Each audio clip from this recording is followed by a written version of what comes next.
Mesdames et messieurs, bonjour et bienvenue pour cette nouvelle édition d'Autour du monde version Moyen-Orient pour ce jeudi, le 6 octobre 2022.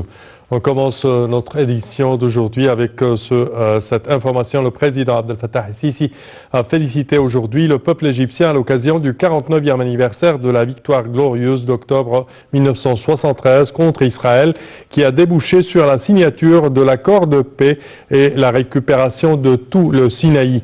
Le chef de l'État a écrit sur sa page officielle sur les réseaux sociaux que la victoire d'octobre restera toujours un point tournant dans l'histoire moderne de l'Égypte. Il a salué les forces armées et ces martyrs qui se sont sacrifiés en faveur de la patrie. El-Sisi a salué également l'âme du feu président Mohamed Anwar el-Sadat, héros de la guerre et de la paix, qui a pris la décision de la guerre et en ayant confiance en Dieu et en la détermination de son peuple. Le président a conclu que cette victoire restera toujours la prévue de la solidarité des Égyptiens et de leur engagement à préserver la dignité de leur patrie.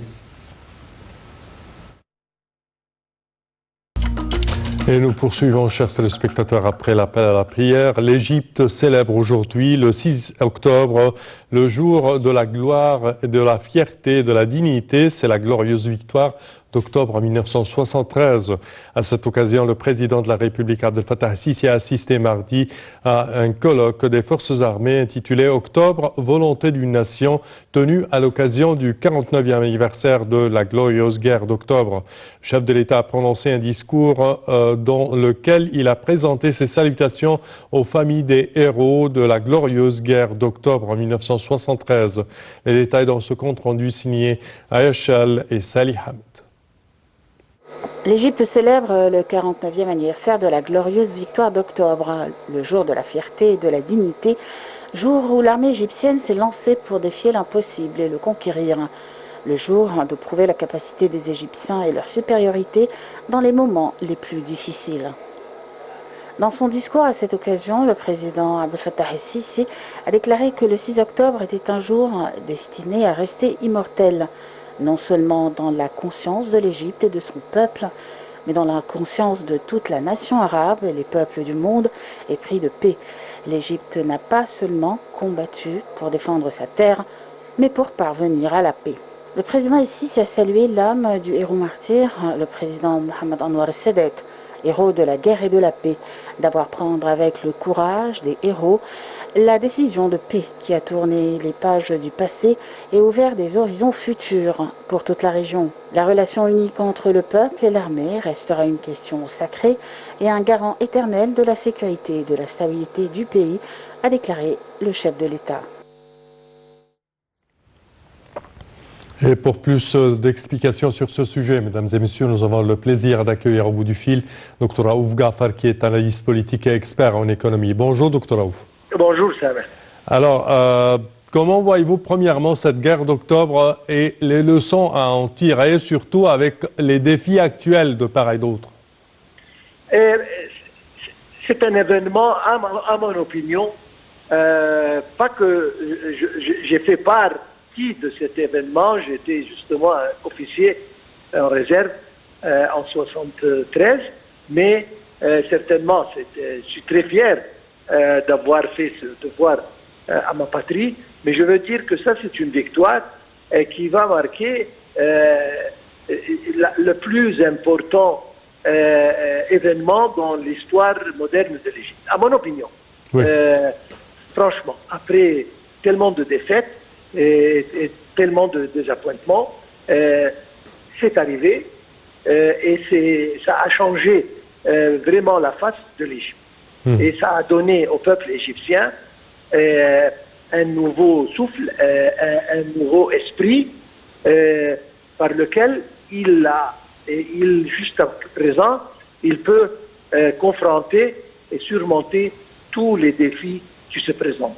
Et alors, si on compare les défis que nous expérimençons maintenant, à comparer à cette guerre, et comment on a pu changer l'histoire dans 7 ans, tous les défis deviennent mineurs.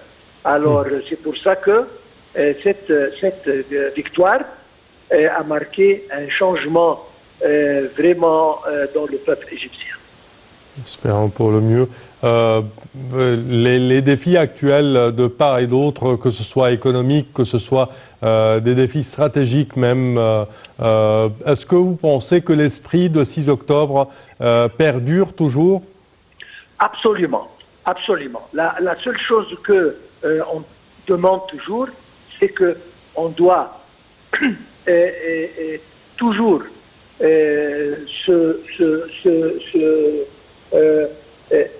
entendre et parler et éduquer et apprendre nos enfants à quel point cette victoire était importante et qu'est-ce qui a été achevé dans la guerre de 73 pour justement inciter l'esprit qui doit être dans le peuple égyptien pour surmonter, comme je viens de dire, tous les défis qui peuvent se présenter.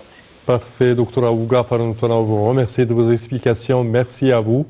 Et nous enchaînons, chers téléspectateurs, avec cette information. Le président Abdel Fattah el-Sisi a assisté hier au Palais du Congrès, au Nouveau-Caire, à la cérémonie marquant la naissance du prophète ou Al-Mawlid al-Nabawi.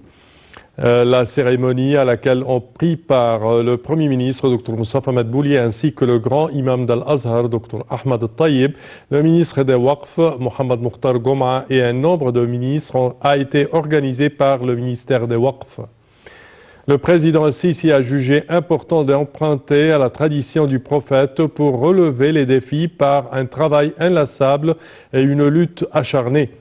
Dans une allocution à cette occasion, le chef de l'État a déclaré que la vie et le moral du messager d'Allah étaient une véritable traduction des préceptes et des valeurs du Coran.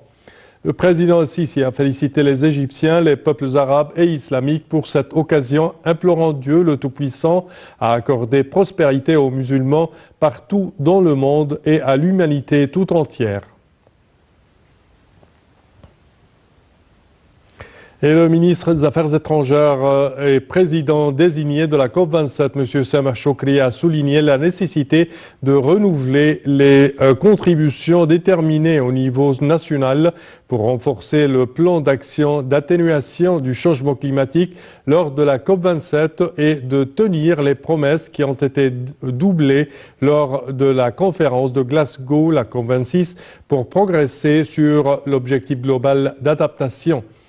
Cette déclaration a eu lieu mardi lors de la participation de M. Choukri au Forum des pays les plus touchés par les conséquences du changement climatique, présidé par le Ghana en marge de la réunion préparatoire à Kinshasa de la COP 27.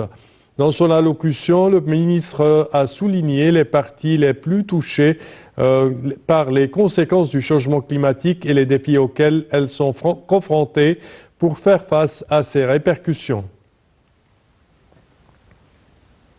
Et un Palestinien a été tué hier lors d'une opération de l'armée israélienne dans un secteur du nord de la Cisjordanie occupé, en proie à de vives tensions ces derniers mois. C'est ce qu'a annoncé le ministère palestinien de la Santé. Selon cette source, Ala Zarral, âgé de 21 ans, est mort d'une blessure par balle à la tête tirée par l'armée israélienne à Deir el-Hatab, près de Naplouse. C'est ce qu'a ajouté le ministère. 2 autres personnes ont été blessées à l'épaule. Ces opérations émaillées de heurts avec la population et concentrées dans les secteurs de Jenin et de Naplouse, dans le nord de la Cisjordanie, ont fait des dizaines de morts côté palestinien. Cette recrudescence des violences en Cisjordanie intervient alors qu'Israël se prépare à de nouvelles élections nationales le 1er novembre.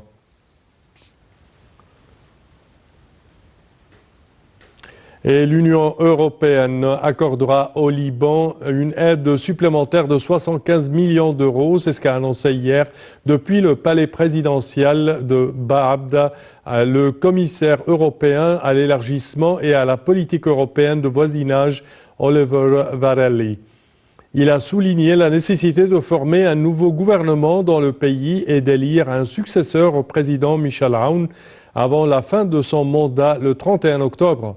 Je cite, « Nous sommes conscients de la situation socio-économique difficile au Liban, engendrée par la pandémie de Covid-19, les explosions meurtrières au port de Beyrouth et la crise socio-économique Nous avons donc décidé d'augmenter notre aide cette année de 75 millions d'euros en vue de soutenir le peuple libanais, ce qui permettrait d'instaurer une bonne gouvernance et de renforcer les institutions de l'État ainsi que les différents partis concernés par cette opération. C'est ce qu'a affirmé M. Varhelyi à l'issue de sa rencontre avec M. Aoun. Le diplomate hongrois a également affirmé que 25 millions d'euros seront consacrés en vue d'apaiser la crise résultant de la hausse des prix des produits alimentaires, sans préciser cependant s'il s'agit d'un montant qui vient s'ajouter à cette aide.